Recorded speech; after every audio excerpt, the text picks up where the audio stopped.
So বন্ধুরা, আপনি নিশ্চয়ই শুনেছেন যে মোদি সরকার পাকিস্তানের টিম পাঠাবে না চ্যাম্পিয়ন ট্রফি খেলতে। তো ঠিক সেই কারণেই মোদি সরকারের চিঠি জমা দিতে বলেছে পাকিস্তানের বোর্ড। তো জয় শাহের বোর্ডের কাছ থেকে লিখিত প্রমাণ দাবি করল পাকিস্তান। তো ভারতের কাছে নতুন শর্ত হাজির করলো পাকিস্তানের ক্রিকেট বোর্ড। তো চলুন দেখে নিই বিস্তারিত বিষয়। তো পাকিস্তানে গিয়ে ভারতীয় দলকে খেলতে দিতে চায় না মোদি সরকার। এই ব্যাপারে বিসিসিআইয়ের কাছ থেকে লিখিত প্রমাণ চেয়েছে পাকিস্তান ক্রিকেট বোর্ড।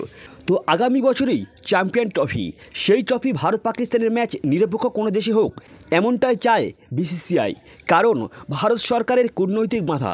এতদিন বিসিসিআইয়ের এই কথা মেনে নিলেও এবার পিসিবি চায় এই ব্যাপারে মোদি সরকারের কোনো লিখিত নিষেধাজ্ঞা দেখানো হোক। কারণ ভারতের একদিনের বিশ্বকাপ ট্রফিতে এসে খেলে গিয়েছে পাকিস্তান দল। সেখানে পাকিস্তানও ভবিষ্যতের ভারত সফর নিয়ে কড়া পদক্ষেপ নিতে চায়।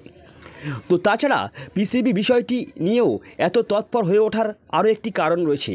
সেটা হলো পাকিস্তানের চ্যাম্পিয়ন ট্রফি আয়োজিত হলে আয়োজনের বিপুল অর্থ পাকিস্তান পাবে। কিন্তু সেটাই যদি দুবাই বা অন্য কোথাও আয়োজন করতে হয়, তবে সংযুক্ত আরব আমিরশাহী বা সংশ্লিষ্ট দেশকে অর্থের ভাগ দিতে বাধ্য হবে পাকিস্তান ক্রিকেট বোর্ড। বর্তমানে গোটা পাকিস্তানের দুর্বল আর্থিক অবস্থা, সেই ভাগ দিতে নারাজ পাকিস্তানের ক্রিকেট নিয়ামক সংস্থা। আর সেই কারণেই বিষয়টা নিয়ে এত উঠে পড়ে লেগেছে পাকিস্তান ক্রিকেট বোর্ড। তারা বিসিসিআইয়ের কাছে লিখিত প্রমাণ চেয়েছে, যাতে সেই অনুমতি প্রত্যাখ্যানের নির্দেশনামা আন্তর্জাতিক ক্রিকেট কাউন্সিল বা আইসিসির কাছে তুলে দেওয়া যায়। এমনিতেই আন্তর্জাতিক ক্রিকেট কাউন্সিলের নিয়ম অনুযায়ী আয়োজক দেশের সঙ্গে বাকি ক্রিকেট খেলিয়ে দেশগুলি সহযোগিতা করতে বাধ্য। না হলে আন্তর্জাতিক ক্রিকেটে কাউন্সিলের শাস্তির মুখে পড়তে হতে পারে সহযোগী দেশ।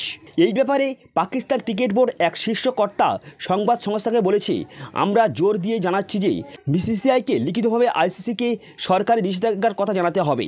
আর সেটাও করতে হবে টুর্নামেন্টে শুরু হওয়ার অন্তত 6 মাস আগেই। এমনিতেই সূচি অনুযায়ী চ্যাম্পিয়ন ট্রফি 19 ফেব্রুয়ারি করাচিতে শুরু হওয়ার কথা, আর 9 মার্চ লাহোরে ফাইনালের মাধ্যমে তা শেষ হবে। প্রতিকূল আবহাওয়া থাকলেই ফাইনাল একদিন পিছিয়ে হবে 10ই মার্চ।